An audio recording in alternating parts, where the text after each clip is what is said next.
Let's talk hot peppers while I'm stirring jam. Today I'm making peach habanero jam.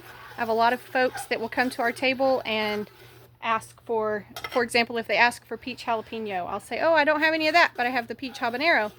And a lot of people will tell me, oh, I can't do anything hotter than a jalapeno. So a jalapeno is actually considered very mild, according to the Scoville Heat Unit Scale. And then it goes up from there. But let's talk about how that scale works so that you understand how these peppers work. Because the jalapeno is ranked as mild, but I personally feel like it's one of the most vindictive peppers that exist. A jalapeno will attack your entire face, and the other peppers do not do that. So the Scoville scale was originally invented, I think, in 1912 by a pharmacist, and his goal was to be able to measure the heat units or the capsaicin levels in hot peppers.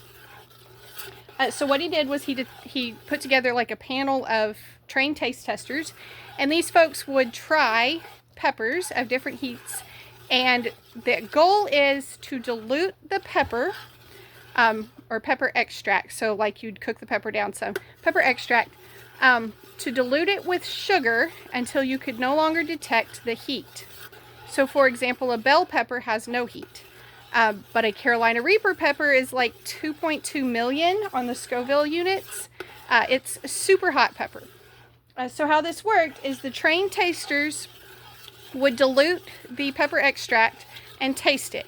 And they decided that a jalapeno is, I think it's like 2,000 to 8,000 Scoville units, something along those lines. But the jalapeno seems to be where a lot of people tap out. They don't try anything any hotter. But in my opinion, the jalapeno has more oils in it, so more of that capsaicin, and it spreads over your whole mouth. So if you don't like a jalapeno, I suggest you bump it up a few levels and try something with habanero in it.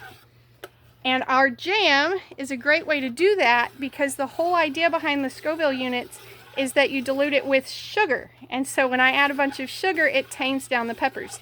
So for example, I have a new jam coming out in September that is made with Carolina Reapers and ghost peppers.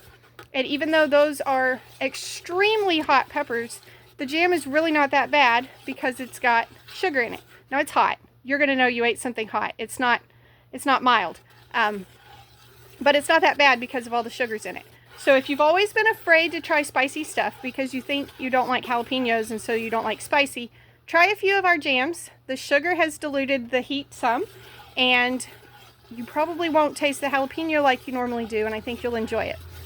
Peach habanero will be available again starting in September.